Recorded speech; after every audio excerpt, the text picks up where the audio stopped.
Guys, welcome back to our quest for compounds. Today we're going to be working on the primary support. I know that I have the primary support down here and not up here, but we're going to change that up. We're going to put the primary support up here because I'm a rebel. What can I say? Reason being is that trying to fabricate the hot pipe while trying to hold up the turbo at the same time, I realize that that's next to impossible, very difficult anyway, so we're going to do the primary support, let that turbo hang off that, and then that way we can just fabricate and connect point A to point B. A lot easier. So that's what we're going to be doing. I did spend about an hour yesterday just hanging up this turbo and getting the approximate measurements of where it's going to sit, going back from between the truck and here and just taking measurements and using a tape measure and all that stuff, and figuring out where the frame's going to sit, where the shock tower is going to sit, and where all those other various items are going to sit. So I'm pretty happy with where we have it at the moment. The frame is going to sit right around there. So it gives us about 3/4 of an inch of clearance on the compressor housing and about 1/4 inch here. This actuator, if that 1/4 inch becomes a problem, I don't think it will, but if it does, I can replace it with a spring gate or just move him in closer to the turbo by redesigning that bracket in there. That shouldn't be too hard. As you can see, I want to show you here really quick. I didn't take video of the process of locating it, but I want to show you how I'm hanging it so you can get an idea on how to do it if you're ever wanting to do it. Don't laugh too much. I mean, a little bit's healthy for you, but too much and you'll hurt my feelings. Here we got just a couple wires. We got an eye bolt there. That's just a 1/4 inch eye bolt going through the stock fitting. We got a nut on the bottom, so that's how we're taking most of the weight. We got another wire here because otherwise it would want to go like this because this turbine housing is so heavy. So we got those two wires supporting the weight, and then we got this wrench bolted on and clamped to the manifold. That locates it like this and this and this. Okay, and then yeah, that's how we're supporting it. You can kind of get an idea of where it's about sitting. You know, we should be good. We should clear the frame and all that. The shock tower is debatable. I think I'm going to have to clock the compressor housing over a little bit more, but I can't do it right now because with this elbow, which I will not be using, we'll be making my own piping for that.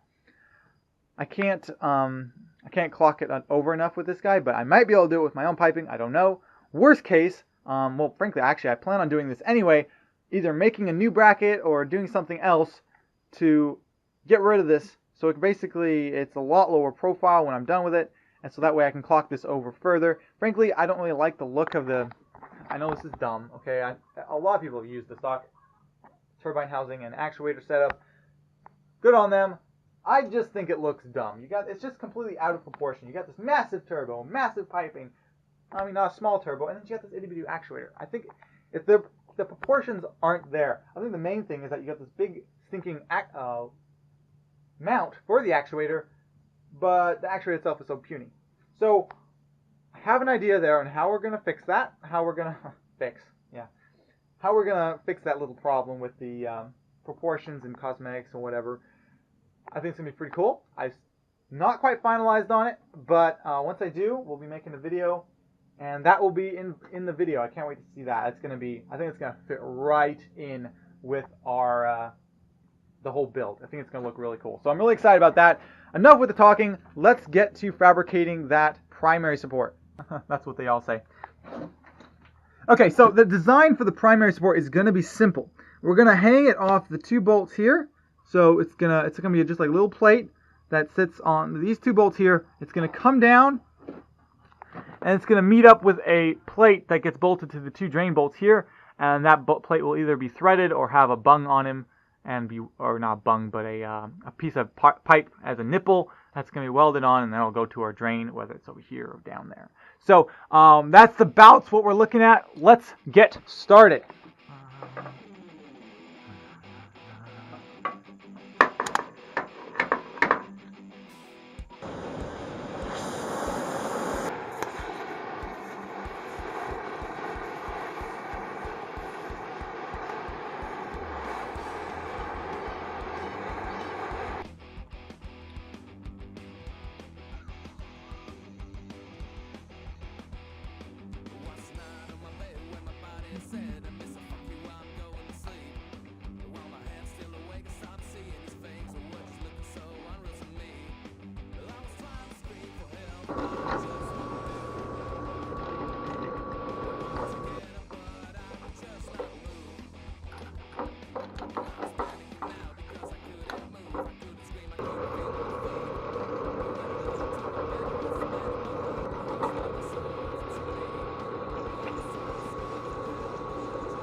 two things. Messed up two different ways. First, I meant to do a 50.5mm spacing on these two bolt holes. I did 55. So he's not even that close. I'm glad I did it too wide and not too narrow, but whatever. I wish I had done it right the first time, but I didn't. Second of all, this plate is still too wide. He's supposed to be 3/8 inches, and he's about 1.5 inch across right here still. So I'll have to take off another eighth of an inch, probably a little bit more, just because we can. I'll probably take off maybe even a 1/4 inch. But yeah, so that kind of stinks. We're gonna have to back to the drill press and the torch.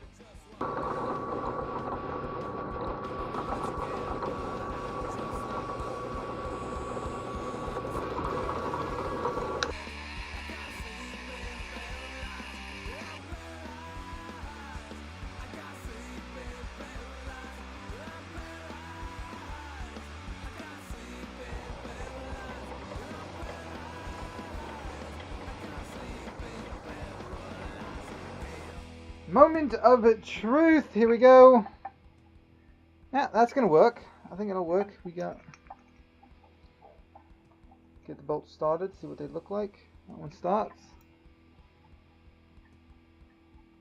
and that one starts. And yeah, it's good. Doesn't hit the flange at all. It's really, really tight in there, but it appears like it's gonna work.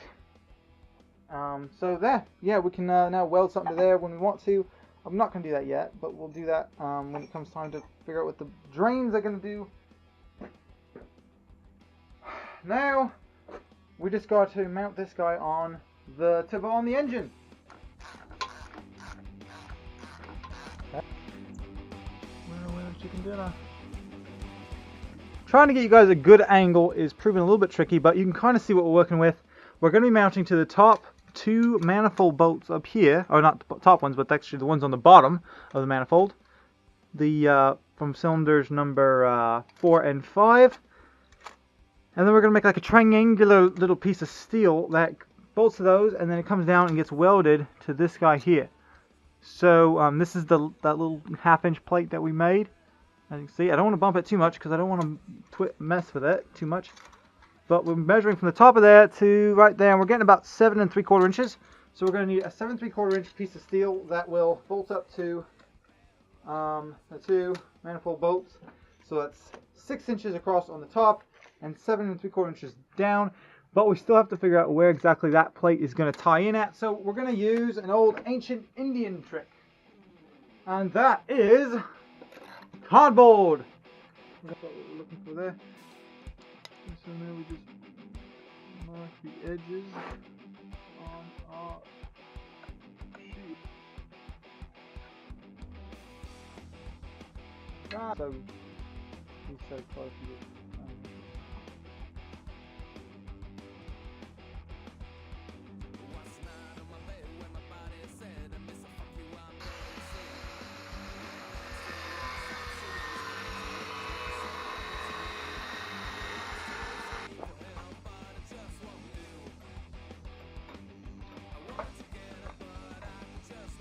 And if any of you guys are wondering for the source of my fancy handle here, I was able to pick it up at Fastenal. Works really well.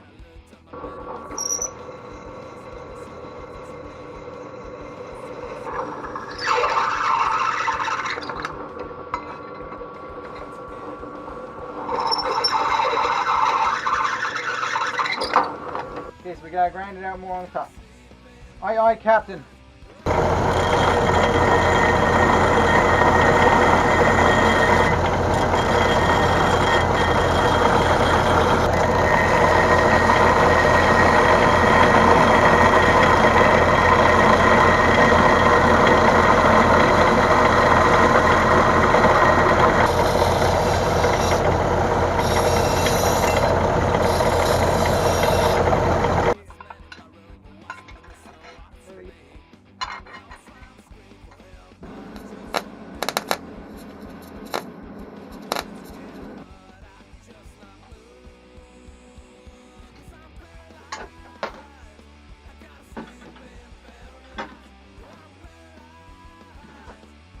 And the battery died again. I don't know how much you saw of that, but we got that piece of angle iron we made while the battery was dead the last time.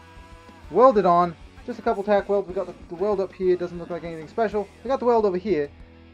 That actually smartened really up. I'm surprised it welded so well on a 1/2 inch. I seem to get pretty good penetration on the 1/2 inch. MIG welding can be a little bit decisive in the fact that it'll look like a good weld, but really it's garbage. So we are going to just weld the one, and then we'll do probably stick weld the other bits.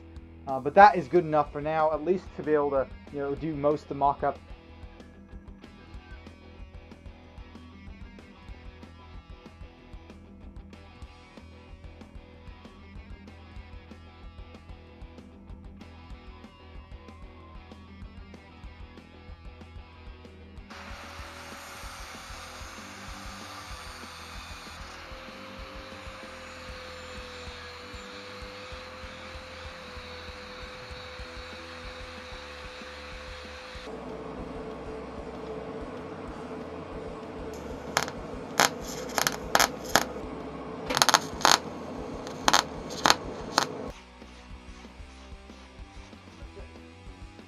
He mounts those 2 bolts there. Now what we can do in the future is we can put studs in there. That way you just slide them right in, no problems whatsoever, and it makes it really easy to line up.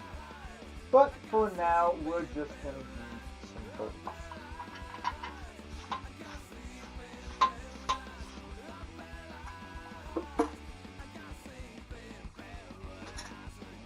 This is the heavy bit.